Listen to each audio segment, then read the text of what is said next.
Quote in summation, said, "Stay in the present. It's safer. And don't step outside a pentacle for anyone with fangs." "Right you are," he grinned. "Don't let anybody or anything, least of all your own thoughts, draw you out of the present. Surely you have heard the story of the two monks. Two monks, one old, one very young, walked along a muddy path in a rainforest, on their way back to a monastery in Japan. They came upon a lovely woman who stood helplessly at the edge of a muddy, fast-flowing stream. Seeing her predicament, the older monk swept her up in his strong arms, and carted her across. She smiled at him, her arms around his neck, until he put her gently down on the other side. Thanking him, she bowed, and the monks continued on their way in silence. As they neared the monastery gates, the young monk could no longer contain himself. How could you carry a beautiful woman in your arms? Such behavior does not seem proper for a priest. The old monk looked at his companion, replying, "I left her back there." "Are you still carrying her? Looks like more work ahead," sighed. "Just when I thought I was getting somewhere." "Your business is not to get somewhere, it is to be here. Dan, you still hardly ever live fully in the present. You've only focused your mind here and now, when you're doing a somersault, or being badgered by me. It's time now to apply yourself like never before, if you're to have a chance of finding the gate. It is here, before you. Open your eyes, now." "But how?" "Just keep your attention in the present moment, Dan, and you will be free of thought. When thoughts touch the present, they dissolve." He prepared to leave. "Wait, Socrates. Before you go, tell me, were you the older monk in the story, the one who carted the woman? That sounds like something you would have done. Are you still carrying her?" He laughed as he glided away, and disappeared around the corner. I jogged the last few blocks home, took a shower, and fell sound asleep. When I awoke I went for a walk, continuing to meditate in the way Socrates had suggested, focusing my attention more and more in the present moment.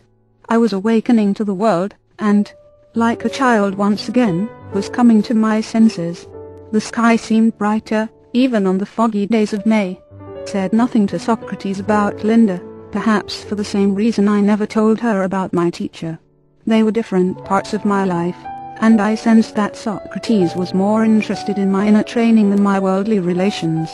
I never heard from Joy, it seemed, unless she stepped from the shadows, or appeared in a dream. Linda wrote to me almost every day, and sometimes called, since she worked at Bell Telephone. Classes rolled by smoothly as the weeks went on.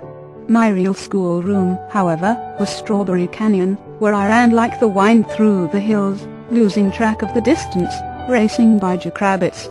Sometimes I would stop to meditate beneath the trees, or just smell the fresh breeze coming off the sparkling bay far below. I would sit for half an hour, watching the waters shimmer, or the clouds drifting overhead. I had been released from all the important goals of my past. Only one remained. The gate. Sometimes even that was forgotten in the gym, when I played ecstatically, soaring high into the air on the trampoline, turning and twisting, floating lazily, then snapping into double somersaults and driving skyward again. Linda and I continued to correspond, and our letters became poetry. But Joy's image would float before my eyes, smiling mischievously, knowingly, until I wasn't sure of what, or whom, I really wanted. Then, before I knew it, my last year at the university was drawing to a close. Final exams were just a formality. Writing answers in the familiar blue books, I knew my life had changed as I delighted in the smooth blue ink emanating from the point of my pen. Even the lines on the paper seemed a work of art. The ideas just rolled out of my head, unobstructed by tension or concern. Then it was over, and I realized I'd finished my university education. I brought fresh apple juice to the station to celebrate with Socrates. As we sat and sipped, my thoughts slipped out from under my attention and drifted into the future. "Where are you?" Soc asked. "What time is it?" "Here, Soc, now. But my present reality is that I need a career. Have any advice?" "My advice is, do what you will." "That's not entirely helpful. Can you add anything?" "Okay, do what you must." "But what?" "It doesn't matter what you do, only how well you do it. By the way," he added, "Joy will be visiting this weekend." Wonderful. How about us going on a picnic this Saturday? Does 10 a.m. sound good? Fine, we'll meet you here. Said goodnight, and stepped out into a cool June morning, under sparkling stars. It was about 1:30 a.m. as I turned from the station and walked to the corner. Something made me turn around, and I looked up on the roof. There he was, the vision I'd seen so many months ago, standing very still, a soft light glowing around his body as he looked up into the night. Even though he was 60 feet away and speaking softly, I heard him, as if he were next to me. Dan, come here. I walked quickly around back in time, to see Socrates emerge from the shadows. Before you leave tonight there is one final thing you should see. He pointed his 2 index fingers toward my eyes, and touched me just above the brows. Then he simply stepped away, and leaped straight up, landing on the roof. I stood, fascinated, not believing what I'd seen.